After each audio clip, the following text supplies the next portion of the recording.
Veliajt i hoqën tutat gjatë kontrollit në qeli, ja çfarë i zbuluan. Gazetarja Anduena Labani ka treguar detaje të reja në seancën e djeshme të kryebashkiakut Veliaj.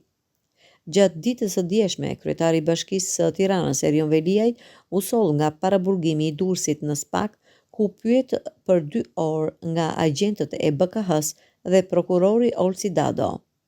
Ai u vu në dieni për hetimin e dytë që ka nisur ndaj tij, lidhur me përdorimin e telefonit celular të një polici të paraburgimit të Durrësit gjatë kohës që transportohej me makinën e burgjeve për të marrë pjesë në seancë.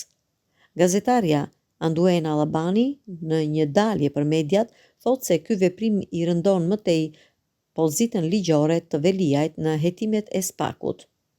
Retorika që po mban Veliaj brenda paraburgimit, sikundër asnjë zyrtar tjetër, do ta çojë atë para një akuze të re, duke rënduar gjithashtu pozitën e tij ligjore kundrejt SPAK. Kjo është ajo që pritej. Në telefonin celular që i është marrë policit të burgjeve, Veliaj ka komunikuar me familjarët e tij dhe nga furgoni ka diskutuar çështje për të cilat është aktualisht nën akuzë.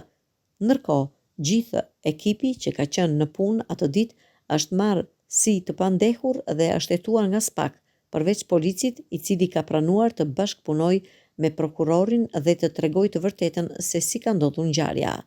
Pas këtij akti, Labani tha se është realizuar një kontroll i detajuar në qelinë e Veliajt, ku janë shkuar deri aty sa i kanë hequr edhe tutat për të verifikuar nëse ai mund të fshehë ndonjë telefon apo objekte të tjera.